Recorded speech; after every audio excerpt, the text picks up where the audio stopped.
A TA family dinner, I said. I'm excited for the wedding next week. My sister laughed. What? IT's already over. My Mill showed me her phone. There was a picture of the wedding. My sister smirked. Oops, I gave you the wrong date, lol. I walked away in silence. But they were the ones who regretted IT. In a quiet residential neighborhood in the Boston suburbs, soft sunlight filtered through the swaying trees, illuminating the living room of Elizabeth Morrison's house. Elizabeth, known as Liz, sat in a chair by the window, gazing at the colorful flowers blooming in her garden. Her shoulder-length hair, though having lost some of its former fullness, was steadily returning to its original state. Liz held her coffee cup with both hands, feeling its warmth as she took a deep breath. The sensation of living a second life filled her heart each day. Her smartphone's ringtone broke the silence. Her mother's name appeared on the screen. Liz, how are you? Are you ready for dinner tonight? Martha's voice had a hint of tension beneath its usual warmth. Liz smiled and replied, yes, I'm ready. 6, right? Dad said he'll bring wine, and Ashley and Jason are coming too. I've invited Jason's parents as well. Martha's voice rose slightly. Thomas and Carol are very proper people, so don't worry, Liz said reassuringly. Jason's parents are very warm people. Thomas in particular has shown interest in my work, and Carol is always concerned about my health. After ending the call, Liz moved to her home office. Her computer screen displayed a folder labeled, Gift for the Hamiltons. She checked information about a real estate property and bank transfer preparations, then smiled with satisfaction. At that moment, a memory from 2 years ago came vividly to mind. White hospital room walls, the rhythmic dripping sound of an fourth. Liz lay in bed, pale, her hair fallen out. Martha and George sat worriedly in the corner, while Ashley stood in the doorway, clearly uncomfortable. Get well soon, Ashley said, but her eyes kept darting to the clock on the wall. But I have to go now. I have a date with Mike. Ashley, Martha scolded. This is a difficult time for Liz. Ashley shrugged. I have my own life too. I wish you'd stop making Liz's illness the topic of every conversation. Liz shook her head to dispel the memory. Ashley has grown too, she whispered to herself. She has a right to be happy. Another memory emerged. Dr. Grayson sitting across from Liz. Elizabeth, congratulations. Your test results are good. I can say you're in remission. Tears welled up in Liz's eyes. However, complete recovery will still take time. Your strength will return gradually. And most importantly, spend time with your loved ones. This is a good opportunity to consider what truly matters in life. Liz stood up and gazed at the view from her window. She placed her hand on her chest, savoring the feeling of being alive. Then she picked up Ashley's wedding invitation and gently traced the date, April 15th, with her finger. How wonderful to see my sister on her special day, she smiled. Opening her closet, Liz took out a light blue dress. Modest, yet elegant. This won't draw too much attention at Ashley's wedding, she thought. She didn't want to steal the spotlight on her sister's important day. Liz's phone rang. It was Jason. Hey Liz, looking forward to dinner tonight. By the way, I really like that property in Brookline you told me about. I'm keeping it a secret from Ashley for now. Liz smiled. I'm glad you liked it. That property is perfect for you too. Leave the further proceedings to me. Let's avoid talking about real estate at dinner tonight so we don't spoil the surprise. Jason expressed his gratitude and hung up. Sunday evening in the spacious dining room of the Morrison home. The table was adorned with flowers and fine china, with crystal glasses filled with deep red wine. Liz, her parents Martha and George, Ashley and Jason's parents Thomas and Carol Hamilton were seated. Martha proudly announced as she carried in a silver tray with roast beef. Today's roast beef is one of Liz's favorite recipes. When she was sick, she said, "When I get better, I want to eat Mom's roast beef." Thomas Hamilton smiled warmly at Liz. Elizabeth, your recovery is truly miraculous. It's a great joy for our family too. Jason always talks about your courage. Liz responded politely, though a bit embarrassed. Thank you, Thomas. I learned a lot from this experience, especially how precious time with family is. Ashley shifted uncomfortably in her seat. Adorned with flashy jewelry, she raised her voice as if trying to become the center of attention. Hey everyone, don't you want to hear about our honeymoon plans? We've decided to go to Bali. As dinner progressed and conversation flowed, Liz said with a warm smile, I'm really looking forward to next week's wedding. My health has improved, and I'm so happy to see my sister on her special day. Suddenly the table fell silent. Ashley put down her fork and looked puzzled. The wedding? That's already over. She gave a small laugh. What? Liz said, confused. But the invitation said April 15th, didn't it? She took out her smartphone from her handbag and opened an image of the saved invitation. Oh, that's the old invitation. Ashley shrugged. We changed it to last weekend at the last minute. I wanted a small ceremony. Liz felt the blood drain from her face. But aren't I family? Suddenly, Jason's mother Carol spoke up. It was a lovely ceremony. She took out her smartphone. Look, I have pictures. Carol, unaware of the situation, was about to show the photos, but a momentary panic flashed across Ashley's face. Liz slowly peered at Carol's phone screen. There were indeed wedding photos, a typical American-style wedding, a garden ceremony, white tent, altar decorated with flowers. Ashley in her white dress, smiling parents, all of Jason's family, a group photo with friends. But Liz was nowhere to be found. Liz watched Carol's hand as she swiped through the photos. Not a single image included her. Ashley, what's going on? Liz's voice trembled. Why was I the only one who didn't know? Not even an invitation. Ashley grinned and said lightly, I guess I gave you the wrong date. Sorry. She picked up her wineglass and took a sip. I've been so busy lately. Jason looked uncomfortable and apologetic as he glanced at his sister-in-law. Liz, I thought invitations were sent. I'm really sorry. Martha looked at Ashley. Why would you do something like this? Ashley responded with slight irritation. It's not a big deal, is it? Liz was sick and had no energy. Can you imagine everyone fussing over her during the ceremony? It was my day. Liz felt the blood drain from her face. Her parents were looking at Ashley with confused expressions. Across the table, Thomas and Carol also appeared shocked. Liz slowly stood up and simply said, I see, before leaving the dining room without another word. Through the door she could hear Ashley saying, Aren't you being a bit too sensitive? It's a wedding, the best day of my life. Everything needed to be perfect.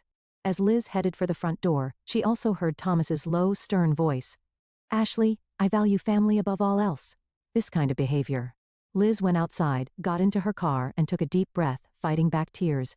She took out her cell phone and opened her banking app. She displayed a $100,000 transfer reservation saved under Ashley and Jason new home gift and pressed the cancel button. A confirmation screen appeared. Liz hesitated momentarily but pressed the confirm button. The screen displayed the message, Transfer has been cancelled. She started the car engine. The next morning, Liz sat in front of her computer with a calm but determined expression. She opened an email draft and typed the subject line, regarding the Brookline property. To Joseph, I've decided to cancel the property reservation for the Hamilton couple. Due to family circumstances, there has been a change in my support plans. I apologize, but please offer it to other clients. After pressing the send a button, Liz picked up her cell phone and made a call. Helen. It's Liz. I have a message for the real estate agent network in the Boston area. About the Hamilton couple, specifically Ashley and Jason. Liz continued while writing in her notepad, Yes, exactly. If they're looking for properties, I'd like them to be handled as currently in process or sold. Duration, 3 months. She thought for a moment and added, No, this is a personal matter. Until they find some other means. After hanging up, Liz gazed out the window. She wasn't feeling satisfied but rather sad. This hurts more than when I was sick, she whispered. That afternoon, Liz's phone rang. Jason's name appeared on the screen. Liz hesitated for a moment but answered. Liz, I'm truly sorry about yesterday. Jason's voice was sincere. I had no idea. About the change in wedding plans, about you not being invited? Liz replied calmly. Jason, it's not your fault. But there's something I can't understand. How someone could deliberately exclude her own sister from her wedding. Especially a sister who has just returned from the brink of death? After a silence, Jason said in a small voice. I don't understand either. I talked to Ashley, but she says Liz's presence would dampen the mood of the wedding. That everyone would sympathize with Liz and ruin her special day. I see. Liz's voice was cold. I can understand her point. Jason quickly added, But I don't think that way. My family is upset too. Especially my father. He values family bonds above all, and knowing what you've been through. Liz tried to end the conversation. Jason, you're a good person. But I need more time right now. I understand. I just wanted to tell you, that property we were looking at in Brookline, we're planning to see it tomorrow. I want to show it to Ashley. Liz exhaled softly. I see, good luck. The next day Liz's phone rang. She took a deep breath before answering. Liz? What's going on? Ashley's voice was filled with anger. All the houses we were looking at have suddenly been marked as under contract. Properties that were on the market just last week, suddenly, all of them. And real estate agents all have strange reactions when they hear my name. Liz responded coolly. The real estate market is changeable. Spring especially is an active time for properties. But Jason said that even the Brookline property you recommended suddenly became in process. What's going on? Liz answered concisely. I've decided not to be involved anymore. What do you mean? Ashley's voice rose even higher. Ashley, you didn't invite me to your wedding. You thought that atmosphere would be better without me, right? Similarly, I believe you can purchase real estate without my help. A sharp intake of breath was audible from the other end. No way, are you getting revenge on me? What's the point of that? Liz said quietly. It's not revenge. I'm simply reconsidering how I use my time and resources. I've realized you don't need me. A week later, an emergency family meeting was being held in the Morrison family's living room. Liz, her parents, Ashley and Jason's parents were all present. The air was filled with tension. Thomas spoke first. Though suppressing his anger, he began with a dignified voice. Ashley, as a judge for many years, I've seen many family disputes, and I value my own family above all else. Your deliberate exclusion of your sister from the wedding goes against our family values. Jason is deeply hurt too. Ashley tried to argue, but Jason stopped her. Wait, Ashley, listen. We were rejected for a mortgage, and when we investigated, somehow real estate agents across Boston seemed to be avoiding us out of consideration for your sister. Ashley looked at Liz with an expression of anger and confusion. What have you done? Are you trying to ruin our lives? Liz said quietly. I had prepared $100,000 as a down payment for your new home as a wedding gift. She took out her smartphone and showed the cancel transfer screen, and I had secured a special property. But it seems I'm no longer needed. Martha gasped. $100,000, Liz, you. Ashley was stunned. $100,000, no. That can't be, it's not a lie. Liz also showed the history of the canceled transfer reservation. I sincerely wished for your happiness. From my experience of facing death, I learned that family bonds are the most important thing. But you made a different choice. Jason was so shocked he was at a loss for words. Ashley's face had turned pale, and she seemed to be feeling real fear for the first time. A tense silence dominated the living room. Ashley finally spoke. Liz, I didn't know. Her voice trembled. Liz calmly said, You didn't need to know. It was supposed to be a surprise. But why such a large sum? Ashley was confused. Because you're my sister, Liz answered simply. I wanted your happiness. I wanted to bless your new beginning in life. Jason's mother Carol said, Ashley, what have you done? Liz has just returned from the brink of death, after being told by doctors that time spent with loved ones is precious. Thomas was also looking at Ashley with a stern expression. You don't seem to understand the gravity of your actions. Disregarding family bonds is unacceptable according to our values. Martha sat next to Ashley and said sadly, Why? Liz has always cared about you. Ashley finally began to understand the seriousness of the situation and started making excuses. I just didn't want to ruin my glamorous wedding. I thought if Liz came, everyone's attention would go to her. If the sister who overcame cancer came, my special day would turn into her comeback party. Liz's father said in a cold voice. Is that your excuse? You couldn't share the joy of recovery with your sister after she faced death? Jason covered his face with both hands. We're in debt, from the wedding costs, and we can't find a new home. He looked at Liz. Did you have something to do with our mortgage application? Liz answered honestly. Without my down payment contribution, your debt-to-income ratio might have changed, affecting your application. And I did tell real estate agents to hold off on dealing with you for now. Thomas stood up and said sternly, Ashley, I expect honesty and family values in my son's spouse. I need to reconsider whether you are appropriate as my son's life partner.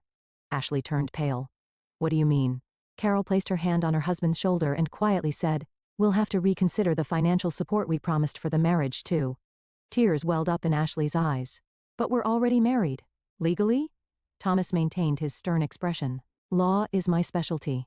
Dissolving a marriage is complex, but not impossible. Especially in cases involving fraudulent actions. Jason stared at Ashley, then stood up and walked to the window. His expression was filled with agony. I love you, Ashley. But this is beyond my imagination. I couldn't do this to my sister. Martha and George sat silently. Their faces showed deep sadness. Liz slowly stood up. Everyone, I don't think we need to continue this conversation. She spoke gently but firmly. Ashley, I don't condemn your choices. I just accept them. Just as you don't need me, I won't interfere in your life. But, Ashley's voice trembled. Liz smiled. It seems I'm no longer your sister, just an acquaintance. That's fine. Facing death taught me many things. Liz picked up her handbag. Let's end here for today. Everyone, please enjoy your meal. As she headed for the door, Jason hurried after her. Liz, wait. My family is deeply grateful to you. And I want to express my respect for your courage. Liz thought for a moment, then said, Jason, you might need to work on your judgment of people. She smiled gently. But that's your life, your choice. As Liz opened the door, Ashley cried out, Liz, please come back. Let's talk. If it's about the $100,000, Liz didn't look back. This isn't about money, Ashley. It's about trust and respect. And what family means. She quietly closed the door and took a deep breath of fresh air outside. The soft spring breeze caressed her hair. Liz took out her smartphone and opened her banking app. She set up a new transfer procedure and titled it Donation to Cancer Patient Support Foundation. She entered $100,000 in the amount field and tapped confirm. Life is short, but if used for meaningful things, it lasts forever, Liz whispered as she looked up at the sky. Then she got into her car and drove off toward a new tomorrow. Inside the house, Ashley sat with a desperate expression. As all the family members stared at her, Jason's father, Thomas, solemnly said, "Ashley, today you lost the most valuable thing in life. It's not $100,000 but true family bonds." Martha pressed a handkerchief to her eyes and said, "To think my daughter has grown into such a person." Ashley seemed to truly understand the weight of her actions for the first time. Large tears fell from her eyes. But it was too late. Perhaps too late to repair what she had broken. In a lush park in the Boston suburbs, on a weekend afternoon with the early summer sun shining, Liz sat on a bench in the shade. Her hair now reached past her shoulders, regaining more of its former fullness. On her lap was a small notebook and a fountain pen, and beside her sat a take-out iced tea. Elizabeth Morrison? Liz looked up to see a man standing there. He wore elegant casual wear and had a gentle smile. "I'm Daniel Bradley. Thank you for your time." Liz smiled and gestured to the seat next to her. "The pleasure is mine. Please sit down." Daniel sat on the bench, appearing slightly nervous. Living a Second Life, a cancer survivor's memoir. It really moved me. Especially the chapter about family relationships. It struck a chord. Liz nodded quietly. Her book, published 6 months ago, had become an unexpected bestseller. The candid account of her experience facing death and rebuilding relationships had resonated with many people. "I'm ready for the interview," Liz said. For the Ella Boston Healthy article, focusing on cancer survivors' daily lives and psychological aspects, right? Yes. What many readers want to know is what the transition to normal life after treatment is like. Daniel opened his notebook. Especially how relationships change. Liz's cell phone rang. She looked at the screen and her expression darkened slightly. "Excuse me, I need to take this." Answering the phone, she asked, "Helen? What is it?" "Liz, Ashley contacted us again."